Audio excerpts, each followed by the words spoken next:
No DQ Galaxy, we are live with a recap of the 2024 Money in the Bank Premium Live event from Toronto, Ontario, Canada. Shout out to everybody watching this, whether it's live or on demand. It's a bit late here, but not too bad. 12:24 p.m. Eastern Time. I still prefer the international shows at this point. I love the early start times, but we do have these later shows to discuss. And like I said, not too bad. Starting at 7 o'clock, ending right after 10, just over 3 hours. I like it. Now, some people have been complaining about the breaks between matches, which I can definitely understand some people not liking that, but I do get why it's done. You give people a chance to use the bathroom, get something to eat, talk about what just happened with friends, family, whatever. It serves its purpose. Maybe it's a little bit too much. I think AEW is the other direction where you never really have time to breathe. It's just match, match, match, match, match. Some people like that. Some people prefer that. Some people prefer the WWE method. I think my personal preference would be something in the middle where you keep the pace going a little bit faster, maybe cut down on the breaks, but still have the breaks. Have a little bit of breathing time so people can go to the bathroom, get something to eat, talk with their friends, so on and so forth. Anyways, that's my overall take on it. I still prefer the shorter events. Again, I understand AEW's approach, trying to give fans the biggest bang for their buck with the 4+ hour shows. This one clocked in at about 3, which to me is the ideal length for a pay-per-view event. But let's go ahead and talk about the matches. We had 2 ladder matches, 2 Money in the Bank ladder matches. I personally would prefer one. I always think it's hard to do a second ladder match after we already saw one and you're repeating similar spots and you're trying to come up with different things and keep the crowd invested. But to the credit of the fans in Toronto, they remained hot throughout the entire show. They were invested, and they were a great crowd. We had the men's Money in the Bank opening the show, which really did not surprise me when Drew McIntyre went out on Raw and said he was going to cash in on the World Championship match. He was going to cash in on the competitors in that match and try and win the title. It was obvious to me that the men's match was going to open up the show. So we had Drew McIntyre versus Andrade versus LA Knight versus Carmelo Hayes versus Chad Gable versus Jey Uso. 6 men in the ladder match. I do want to note that before the show started, Trish Stratus, who was the host for Money in the Bank, introduced the show in front of her hometown fans. We also had the Star Spangled Banner performed by Samantha Irvin, and we also had Oh Canada performed. I forgot the name of the person who sang the song, but a famous singer from the area performed the song. We had a very entertaining men's match, in my opinion. All the spots I thought looked pretty good. Your usual spectacle. You had one moment where Chad Gable applied a submission while he was on the ladder with Drew McIntyre, and then Andrade did this springboard leg drop. Then Carmelo came in, hit Andrade with a Spanish fly onto a ladder. Chad Gable got in a lot of offense, suplexing people around.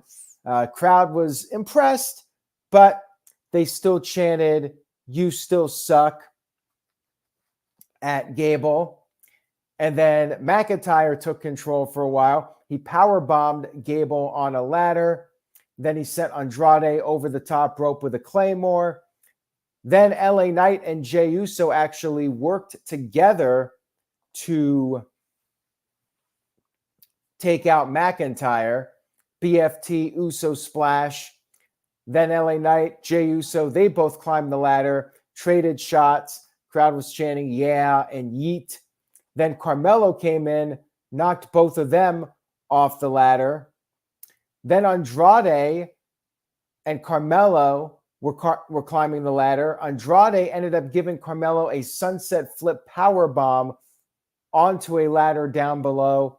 And then Chad Gable gave LA Knight a German suplex over the top rope onto a ladder bridge that was set up.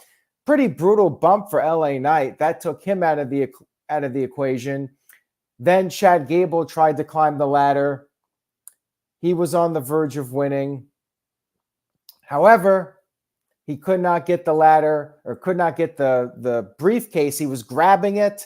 Jey Uso pulled the ladder away. Chad Gable was clinging to the briefcase, nowhere to go.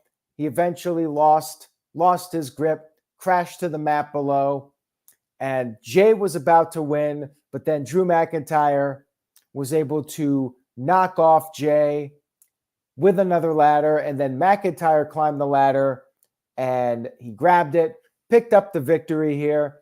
I did go with Drew McIntyre as my pick. No surprise here. Figured he would win, and that would set up some drama for the World Heavyweight title match. I am a little surprised with the hate that this match has been getting. I think Drew McIntyre made sense. Now, what happened later, we'll discuss that. But I think in the sense of building up hype for the world title match, I thought it was the right call, and I thought it was a well-worked match. I did enjoy it, and I thought the spots looked good, and the crowd was hot for it. I give the match a thumbs up. I thought it was a very entertaining Money in the Bank ladder match to start us off. Now, we do have a couple of super chats. Shout out to Joey, who sent in a $2 super chat. Thank you for that. Says, this match was too soft and they wasted it. Well, again, we'll talk about the question, did they waste it, in just a little bit. I will give my thoughts on that, the Money in the Bank contract and what happened later on in the show. I don't think it was soft at all, though. I think that it was hard hitting, and even guys like LA Knight, who usually don't take big bumps, got suplexed over the top rope onto a ladder. That was pretty brutal. I thought it all looked pretty good. Jason XP sent in a $2 super chat, says, I was hoping for the Wyatts to mess with Chad Gable. We did not get any interference from the Wyatts. And on top of that, no Logan Paul interference. I was figuring Paul would come in and cost LA Knight the match. We got no interference in this match. It was a straight up ladder match, and we had about as clean of a win as possible in a ladder match where really you could have anybody interfere in it and have it be a complete cluster F, but that did not happen. McIntyre won, and we'll talk more about McIntyre here in just a few moments. Let's move on to our second match of the evening, Sami Zayn versus Bron Breakker. Intercontinental Championship match. Very good. Crowd was into Sami Zayn. Of course, Sami Zayn in his home country in Canada. Bron Breakker has new music, by the way, which I still like his original music best that he was using in NXT. But this was better than what he's been using over the past few weeks. Breakker looked really good. Did a lot of his signature moves, the Frankensteiner, the Steiner lines. He was doing push-ups like his uncle.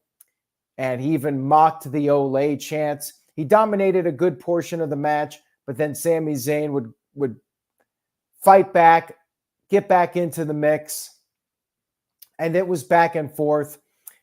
Zayn went for the haluva kick. Breaker was able to counter it, but then Breaker went for the spear. Sami Zayn countered that, and then Sami Zayn picked up the win clean with the haluva kick. I was definitely surprised by this. I figured Sami Zayn might retain the title. My gut feeling, and I mentioned this when we did the predictions video, I felt like this show, Bron Breakker being announced for the title match, it all felt so quick to me, and I felt like it was too soon for Bron Breakker to win the title. So I was thinking, okay, they booked the match.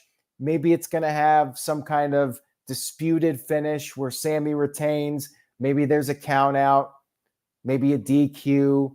But no, Sami Zayn got the win clean over Bron Breakker. Now, you could argue that maybe this hurts Bron Breakker and he shouldn't have lost clean to Sami Zayn. Sami Zayn did beat Gunther at WrestleMania. To WWE's credit, they did rehab him after he lost to Johnny Knoxville at WrestleMania a couple years ago.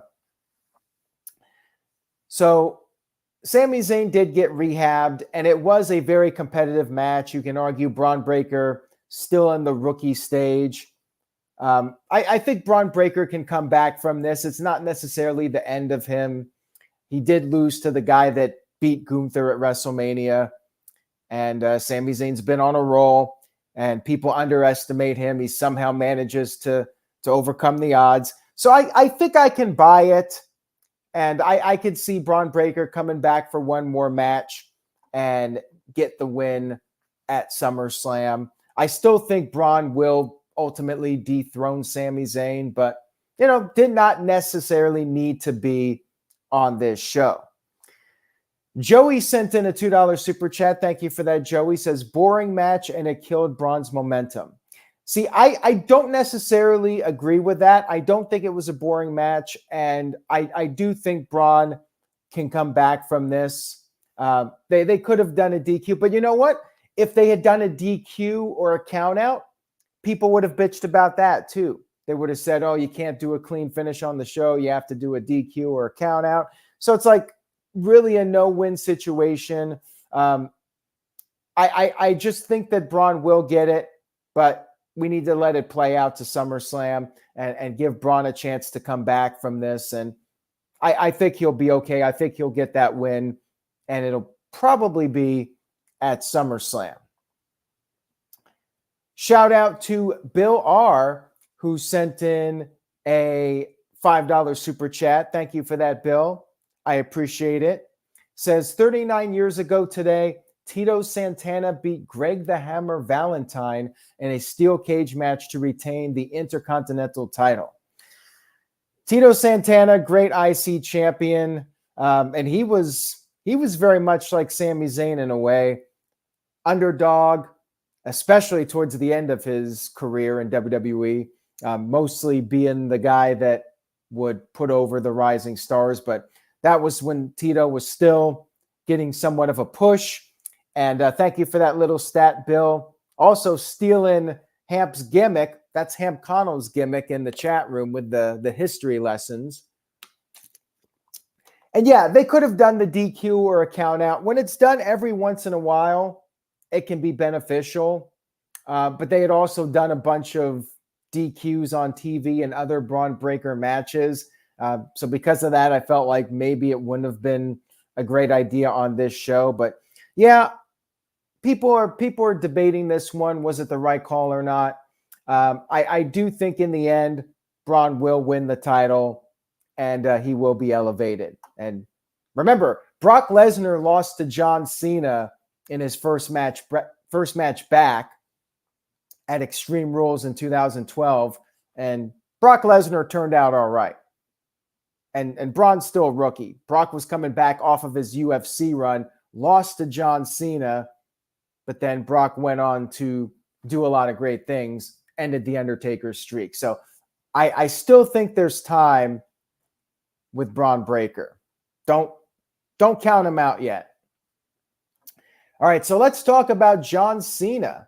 And I do have a couple of notes from the press conference, and I do thank everyone that's watching this live while the press conference is going on. I appreciate it. Trish Stratus introduced John Cena as a surprise guest, although people did spot John Cena in Toronto prior to the show. So it was expected that he was going to show up once it leaked that he was in town.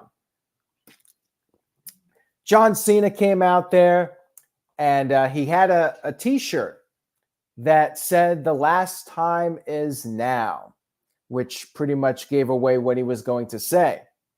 John Cena looks to be coming to the end of his wrestling career. John Cena did, in fact, announce right off the bat he was there to announce his retirement from WWE. But Toronto, not his final stop. Basically, John Cena, much like Sting in AEW, will be doing a retirement tour.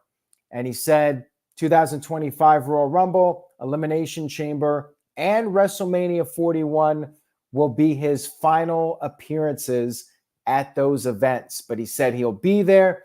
He wants to be around for Raw's move to Netflix. He thanked the fans and he invited anyone before time is up. If you want some, come get some. And during the press conference, he did say that he could potentially wrestle until the end of 2025, that 2025 is going to be his last year. So WrestleMania may not necessarily be his final match, but it will be his last WrestleMania. He is heading to the end of his run. This is going to be his final tour in WWE. 2025 will be his last year, and should be a hell of a send-off for John Cena. Looking forward to it, and we'll see if he gets that 17th title win before he finally retires. He's been chasing it, hasn't gotten it. Will it happen? That remains to be seen. Jason XP sent in a $5 super chat. Thank you for that, Jason. I appreciate it. Says, best thing about this is that he's going out on his own terms.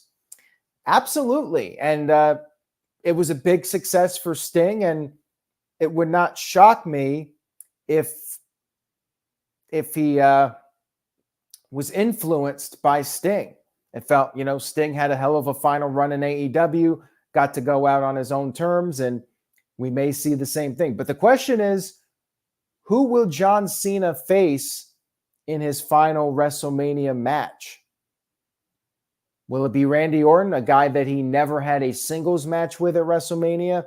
Will it be somebody he's never faced before? Will it be Cody Rhodes? I mean, there's a lot of possibilities. What do you guys think in the chat room? Leave a comment. Let me know what you think. And Cena also noted that he hopes to do around 30 to 40 events as part of this farewell tour. So it looks like he's going to try to have as much of a full-blown run as possible before he officially retires for good. And I'm sure we'll talk more about this in the coming days. We got the No DQ review coming up on Tuesday. Let me know your thoughts, and we'll definitely be discussing this more as this story develops. Now, let's get to the World Heavyweight Championship match, which was in the middle of the card here. But before we get to that, Hamp Connell sent in a $10 super chat. He has to make sure he gets his shtick in the Today in History. So thank you for that, Hamp. Today in history, 1998, in the biggest match in WCW history, Bill Goldberg defeated Hollywood Hogan on Monday Nitro for the World Heavyweight Championship at the Georgia Dome, and Hap made it clear nobody doesn't like him. That was a huge match, maybe the biggest match in WCW history. Should have been on a pay-per-view.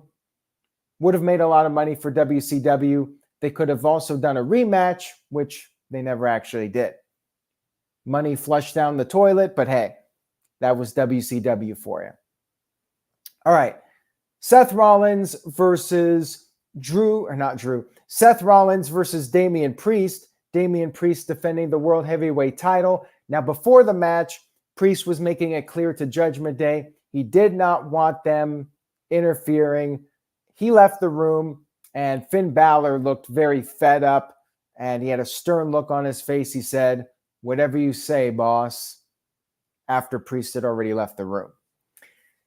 This was a good match, back and forth here with these two. It was funny because the crowd was chanting Undertaker at Damian Priest. Damian Priest has become known as the bisexual Undertaker. So that was amusing. It was back and forth, competitive match. Although every time Priest got the upper hand, he was looking over his shoulder. And Seth Rollins was even like yelling out, "Hey, Judgment Day, McIntyre, come on down. You're going to come out, come out." But nobody was showing up. It was back and forth. Rollins did hit the curb stop. Priest kicked out of that, and then Priest hit the Razor's Edge. Rollins kicked out. Rollins did his superplex, and he was going for the Falcon Arrow. Priest countered it, but then Rollins countered it right back into the Falcon Arrow, and here we had a pretty big screw-up where the referee was counting. Rollins went for the pin after the Falcon Arrow. 1, 2, and looked like 3. Priest did not kick out. Now, I don't know if there was supposed to be a cue. McIntyre's music was supposed to hit. But yeah, we had a screw-up here, and everybody looked confused.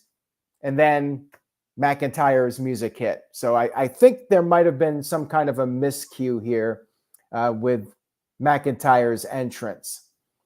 Building Nexus sent in a $2 super chat. Thank you for that. Says, was this botch worse than the one at King of the Ring? Well, I don't even remember the King of the Ring. Oh, Damian Priest with his foot. I would say this one was worse because in a match, things can happen. Your foot can get tied up. Stuff like that can happen. But, this kind of takes you out of the match because, then you realize, oh, yeah, wrestling's staged. The guy didn't kick out, but the referee stopped the count. So clearly there was a timing issue. I would say this one was worse. D. Martin 5th sent in a $5 super chat. Thank you for that. I appreciate it. Says, I've said this about Sting now. I'll say this about John Cena. Don't be sad that his career is coming to an end. Be happy that it occurred. Absolutely 100%. And John Cena coming back, even for one more run, is something he does not have to do. He has basically retired already. Like he already had one foot out the door. He's been doing movies. He makes an appearance every now and then. Pretty much what Mick Foley did without officially announcing anything. Foley had a retirement match, but then, he would come back every now and then, maybe do a match or two here or there. But he was essentially retired. And John Cena more or less quietly retired. But yeah, he's coming back, having one full-blown run, and that's cool. That's pretty awesome that he's doing it, and looking very much forward to it. Leatherface sent in a $5 super chat. Thank you for that, Leatherface. Says, logic makes more sense if CM Punk took a trip to Canada to cost Drew the Money in the Bank match than costing a cash-in match nobody knew was happening. Yeah, so let's talk about that. Let's talk about the cash-in. McIntyre comes out, officially cashes it in. We have a triple threat match. It's going back and forth. McIntyre is on the verge of winning, and that's when CM Punk shows up. So CM Punk must have come all the way to Canada thinking McIntyre would win, only to screw him yet again. Punk hits McIntyre with a steel chair multiple times, and then you have Priest taking advantage. Priest pins McIntyre with the South of Heaven chokeslam. Now, after the match was over, we had Seth Rollins very unhappy with CM Punk. This I liked because it does go back to that. This was supposed to be a WrestleMania match, and because of Punk's injury, it never happened. But now we can theoretically go back to that at some point. Seth Rollins is pissed off. Obviously, Punk screws over McIntyre again. I did like that and how that was really played up, that Rollins also got screwed, not just Drew McIntyre. But yeah, the logic, I liked the idea that was mentioned of Punk stopping the cash-in before it became official. I think I might have liked that better. And McIntyre can keep the money in the bank, because now we got no money in the bank, at least for the men. We have a whole other year with no money in the bank whatsoever. So there's going to be no teases, nothing. With McIntyre, he could have had the briefcase, and CM Punk could have said, as long as you have money in the bank, I'm going to make sure you don't cash it in. And Punk can just play the mind games, keep being around McIntyre's shoulder, being there in the shadows, screwing up McIntyre's plans and torturing him. I think I would have liked that more, but I can also understand the thought process. Okay, Cody Rhodes is WWE champion. We got plans for him. Gunther's going to be the champion. You know, do we really want McIntyre cashing in on Gunther? So maybe the thought was, we don't want money in the bank in Gunther's storyline, in Cody's storyline. So let's do this and elevate CM Punk. But yeah, it's become an overkill now with CM Punk screwing over McIntyre again and again. I mean, I feel like they got to have a Hell in a Cell match at this point with everything that's been going on. You would think Drew McIntyre would damn near want to literally murder CM Punk at this point. Joey sent in a $2 super chat. Thank you, Joey. Says, Priest ain't doing it for me, and an entire waste of Drew McIntyre. And see, people are upset about that. Feel like the money in the bank for the men wasted this year just to continue CM Punk and Drew McIntyre. And I definitely understand that. The only thing I can think is they didn't want the money in the bank being involved in whatever Gunther's plans are or whatever Cody Rhodes' plans are moving forward. And if you're not a fan of Priest, well, I think that title run is going to be ending by SummerSlam. I really don't see him getting past Gunther. He's managed to get past a lot of people, but don't think he'll be beating Gunther. Now, Michael has an interesting comment, because I had brought this up. If Seth Rollins wasn't winning here, what's next for Rollins at SummerSlam? What's his match going to be? Could it be a triple threat? I mean, we've waited all this time to see CM Punk versus Drew McIntyre, but maybe they could do a triple threat at SummerSlam. And especially if CM Punk is not quite 100%, you know, they could do a triple threat to protect him a little bit. I mean, I feel like we got to get the one-on-one match, though. Maybe we can save the triple threat for Berlin. I'm not sure. It's going to be very interesting to see how Seth Rollins fits into all this right now.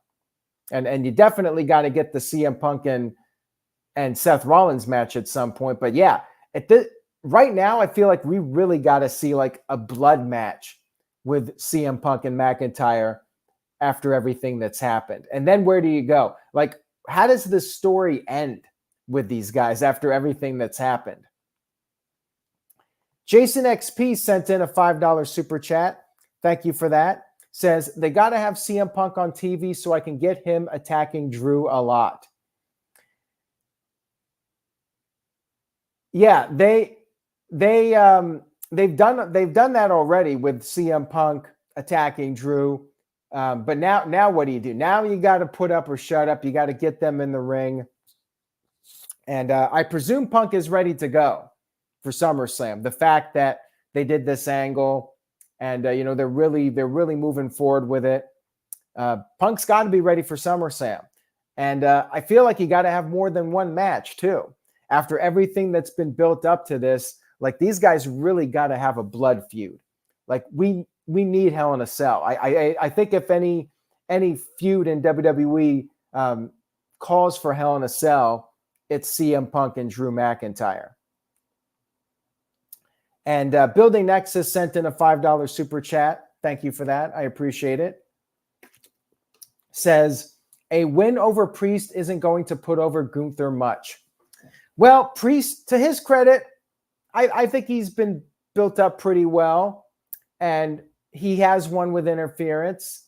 But I look at Damian Priest and see a guy who you don't want to mess with. But yeah, I don't think too many people are going to think that Priest will retain over Gunther unless they do another screwy finish with Judgment Day and somehow Gunther gets screwed out of the title.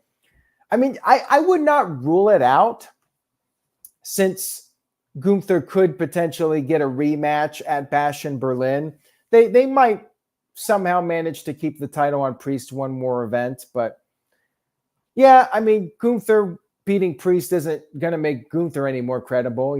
Damian Priest is where he's at, but it will take Gunther to the next level as far as being the world champion. And once Gunther's world champion, he's going to be holding on to that thing for a while. Not going to be a transitional run. And then Jason XP sent in a $2 super chat, says, are we finally getting Finn Balor versus Damian Priest? Well, I definitely see that as the direction once Priest loses the title. He's still in Judgment Day with his win over Seth Rollins and Drew McIntyre. But now, Finn Balor seems to be getting fed up with Priest, and they've been building up the tensions with these guys. So I definitely think we will see that match before the year is over, and that'll be Priest's first post-title feud with Finn Balor. I definitely think that split is coming. It's just a matter of when. All right, so now we'll move on to the women's Money in the Bank ladder match. Tiffany Stratton versus Zoey Stark versus Lyra Valkyria versus Io Sky versus Chelsea Green versus Naomi. And this match was in Canada, so Chelsea Green was way over, as was Tiffany Stratton. Tons of signs for her. Tiffany in the bank, so on and so forth. What time is it? It's Tiffy time in Canada. This match started off not so good, in my opinion. It was a bit sloppy, to say the least. I mean, they were botching things. They were missing a lot of moves, and I felt a little nervous for the competitors in this. Like I kept thinking somebody was going to get hurt. Like it was a bit messy in the beginning, but to their credit, it did pick up. Chelsea Green was very entertaining, trying to find ways to win without actually climbing the ladder because she was afraid of heights. And it did get better as the match went on, and Tiffany did some good stuff. She did a swanton off the top to the outside onto a bunch of people. And one criticism, too, is they were a little slow with setting up ladders, setting up tables. It took a while. I feel like with the men's match, they're a little bit more subtle when they're setting up things for spots. With the women, it moves at a little bit slower pace, and it's a little bit more obvious that the match is choreographed. So I did feel like that brought the match down a little bit, but they did get it together, and they did some cool stuff. Zoey tried to get the briefcase, and Io went up after her, and Io gave Zoey Stark this crazy Michinoku driver through a ladder bridge that was set up below. That was insane. I mean, that was one of the best spots of either match. And then Chelsea Green tried to climb up the ladder, and she got stopped by Tiffany Stratton. So the crowd wasn't too disappointed because they really loved both of them. They loved Chelsea, the home country hero, but they also loved Tiffany. Tiffany ended up knocking Chelsea off the ladder, and Chelsea fell all the way to the outside, crashed through the two tables. Huge spot for the finish. Tiffany grabbed the briefcase and won. People were very happy with this. The Tiffany's finally getting her big push. And I think because of that, people were rating this match higher than the men's, which I was kind of surprised about. Like, I did a poll, and like almost 80% of people said they picked the women's match over the men's. And I wonder if that was just because of the finish. I think the men's was technically better, but I do feel like the women's had a really strong finish. That was very well done. And at least we'll get now a storyline with Tiffany chasing the champion and teasing the Money in the Bank cash in for a while. At least we got that with the women's briefcase. And it was overall, with the end, it was probably the strongest women's Money in the Bank ladder match, definitely up there. Michael sent in a $2 super chat. Thank you, Michael. Says, look like Sky really hurt her tailbone. Ouch. Are you talking about Sky Blue? I'm not sure what you're referring to exactly. Oh, EO Sky. You must mean EO Sky. You spelled it like Sky Blue, so that's why I got confused. I mean, that was a pretty sick bump. I will say that. And, the selling that she did was unreal. Like, it's almost like it was too good, the selling. I mean, if that was just selling, then she did phenomenal. But yeah, if those women got out of that match relatively unscathed, that's fantastic, because some of those moments in the match looked absolutely brutal. And a lot of people like the match. So there you go. And Michael Cole and Corey Graves were loving it. They were giving them a standing ovation at the end. So I definitely give the women credit for working hard. And it wasn't the smoothest match, but it was still very entertaining. And I absolutely think the right person won. All right, so now we talk about the main event, which I'm a little surprised closed the show, but I guess they wanted the Bloodline and Cody in the main event spot. Cody is the WWE champion after all. Bloodline, which surprisingly was not the three I was expecting. It was Solo, Tama Tonga, and Jacob Fatu instead of Tonga Loa. Jacob Fatu was able to get into Canada despite having a criminal record. And WWE even played up on this on commentary, saying that they had to pull some strings. Triple H had to talk with Canadian officials just to get Jacob Fatu across the border. I liked that. I thought that was cool that they did that. Match had a lot of heat. Crowd was chanting, "We want Roman, fuck you, Solo." I just dropped the F-bomb, but that was my one for the night. Match was slow-paced. I will say that. Like, it did feel a bit boring at times, like these Bloodline matches tend to do. They really tried to build up Jacob Fatu as a monster. Like, he would come in, Randy Orton immediately took him down with a draping DDT, but then Jacob Fatu just popped right back up. So he looked good, but yeah, there was a really long period where they were working over Kevin Owens. I mean, a very long time. And it was dragging. They were trying to make the main event long, but yeah, it wasn't too exciting to watch for a while. But eventually we got the hot tag. Cody came in and things started to break down. The referee ended up taking a bump. Referee got knocked down, and referee got hit by Fatu accidentally. And Owens came in. Then we had everybody hitting big moves. Tonga Loa interfered. He gave Owens a low blow, but then Randy Orton came in, hit some RKOs. Solo Sikoa then took out Orton with a Samoan spike. Then Cody came in. Cody had tagged in, hit multiple crossroads to Cody, or not Cody. Cody didn't hit himself. He hit Solo with several crossroads, but then Jacob Fatu came back in.